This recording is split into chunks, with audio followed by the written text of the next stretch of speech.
This is one of Cluny the Scourge's Rome Total War online battles, this time in the Alexander expansion, and I'm playing as the Indians, a faction whose strengths are in their superior archers, the Indian longbowmen, and in their elephants. I've chosen 6 units of Indian longbowmen, who I've deployed on loose formation in front of my line. Behind them 6 units of Indian javelin men, nominally a missile unit, but in practice the statistics are more or less the same as those of the mainstay Indian infantry unit, the spearmen, with the exception that they're fast moving, while the spearmen have a stronger charge bonus. But I don't intend to use my infantry offensively. I intend to use them merely as a bulwark around which to use my cavalry and missile units. Now I've also taken 2 units of Indian chariots, 2 of elephants, and 4 Indian medium cavalry. My plan is to force my opponent to attack me with my superior missiles, then envelop him from both sides with chariots and elephants. My opponent, Selifator, is playing as the Persians. He's taken 2 units of scythed chariots and 4 units of Scythian mounted horse archers there on his left. The heavier part of his infantry, 4 units of Phrygian mercenaries, placed also on his left. They're tough barbarian troops equipped with axes. On his far right he's placed 4 units of Bactrian heavy cavalry. Under the lighter part of his infantry, 6 units of immortals, here, medium spearmen, also armed with short-range bows. So, my opponent has far stronger and more numerous infantry, he has more powerful cavalry, his chariots are more powerful, and he has horse archers available to him. I have much stronger missile units, and I have elephants available to me. So, as the battle began, I moved forward and engaged him with my missile troops. He responded by setting his horse archers to Cantabrian circle, so as to occupy the attention of my archers, making it far more difficult for me to wear him down, and hopefully exhausting some of my ammunition. On Cantabrian circle, his troops will be unable to skirmish backward automatically quite as quickly when I attack him, if I should do so, which means that I should be able to catch them with my own cavalry. However, he has his scythed chariots placed protectively behind them, ready to deal with any such move with a counterstroke. Scythed chariots will, generally speaking, make a complete mess of cavalry if they catch them. Seeing that my opponent has put his heaviest cavalry over on his right, I decided to mass my chariots and elephants over there to face him, hoping to destroy them with one knockout blow, and then switch them back over to the other wing of the battle. Though they may be green and chunky, Bactrian cavalry are nothing to be sneezed at or sneezed out. They're tough, powerful, and expensive units.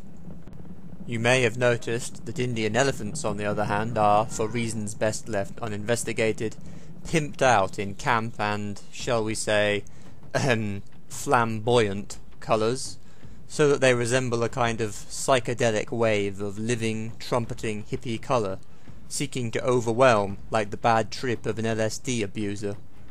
Pools of sorrow, waves of joy, drifting through my open mind, possessing and caressing me. I don't know about you, but these animals disturb me on a dozen different levels, so let's talk about it no more.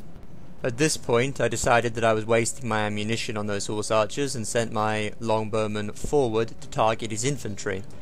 As a result I put them far too far ahead of my javelin men, and they were, for a brief time, exposed to an enemy cavalry charge if the Persians had decided to lunge at them with his horse archers. I quickly corrected that by sending my medium cavalry in, undertaking the gamble of driving away those horse archers even with his scythed chariots protectively placed behind them. My goal at this point is to smash the Bactrian cavalry on the enemy right, and then hopefully bring them back over to this position to save the mess that I expect will result here. Just as I had hoped, the horse archers were indeed caught and are being cut to pieces, and even better, the scythed chariots have been separated so that I'm able to concentrate on them one at a time. Even so, I've taken pretty heavy casualties here, as the scythed blades on the wheels of the chariots have been slicing the legs off my poor horses. I therefore hurry to break free of those scythed chariots as far as I can and make it all the way into the rear of the enemy position, perhaps with the possibility of striking against him from there. However, as you can see, one of my units was caught and routed decisively. Now, my opponent's infantry, the heavier units, was sent sweeping over to the left in an attempt presumably to outflank me. In truth, Phrygian mercenary infantry are so much tougher than my javelin men that if he had simply made an all-out frontal attack against me, he probably would have driven me back. I rushed some of my troops forward to fix him in place to prevent him from enveloping me anyway, and soon enough they were cut to pieces. What you're seeing are little more than upgraded skirmishers being chopped apart by hardcore, well-armoured axemen. Now back over on my left, as my mixture of chariots and elephants rushed forward to strike at his cavalry, I came under heavy fire from my opponent's immortals who'd been left on fire at will. The truth is that I'd simply forgotten that these medium spearmen were in fact equipped with bows. In consequence, my chariots, so vulnerable to missiles, were cut down almost immediately, as you can see there. My elephants plough into his Bactrians, inflicting heavy casualties. However, what I don't think my opponent realised when he chose to rely upon immortals for his missile capability, rather than choosing Mardian archers, is that immortals don't actually have the flaming arrow capability, which is the most effective way of causing elephants to run amok and render them neutralised. Now back over in the centre, my opponent is sending his heavy troops, rushing in to try to split my centre. The sacrifice of those javelin men I sent forward to hold them in place, however, has given me additional time to pour in my extremely powerful longbowman shots down on those infantry. I've worn them down heavily, they've suffered great casualties, and I've routed a couple of them. Now back over on the left here, you can see my elephants attacking his immortals now. Look at that guy flying through the air. Poor bastard, what an undignified way to die. What is crucial for my opponent now is to try to detain my elephants over here on the left for as long as possible, while his superior infantry can finally be put to full effect and break my centre.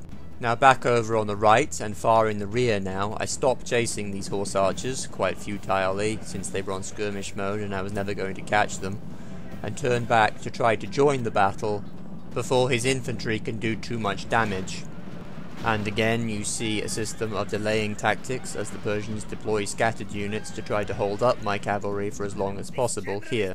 Naturally, achieving my goal here means I'm going to have to get past those scythe chariots I mentioned before, and which managed to intercept me and plunge into my general's unit there in the centre, causing perilously heavy damage and risking the life of my commander. Having been subjected to too heavy a rain of missiles from my elite bowmen for too long, those Phrygians, with their flanks and rear exposed, routed. The bulk of my opponent's immortals were now plunged in to try to finish the job. Now they too are superior to my infantrymen.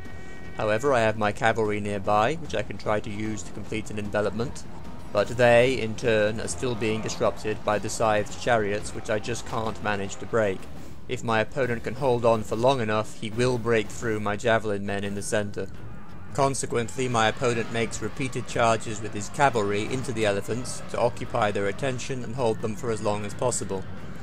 Though horse cavalry doesn't actually have much of a chance of inflicting damage on elephants. I eventually get wise to what my opponent is trying to do, and I begin extricating my elephants from this mess to transfer them back over to strike at the rear of the enemy infantry in the melee that you just saw. The enemy have managed to prevent my cavalry from achieving much against the flanks and rear of the Persian infantry by using the scythe chariots here. As you can see, they have just routed my general's unit. They've certainly earned their pay this battle. While the melee is continuing, I'm able to support my hand-to-hand troops with archers firing from the flanks and from the rear, though I will admit that half of them are probably hitting my own men as much as theirs. Finally, my elephants break free, they're on their way. They're intercepted on the way by the scythed chariots, the fear of which causes one of my elephant units to run amok. That's half my strongest component of my army rendered useless. The other reaches the enemy line, however, strikes them in the rear, and the natural effect of a rear attack against fixed infantry, combined with the frightened by elephants effect, causes an instant rout.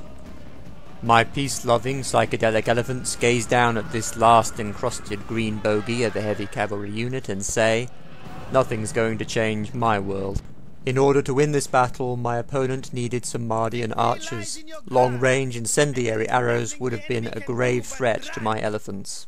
He should also have rushed his heavy infantry in.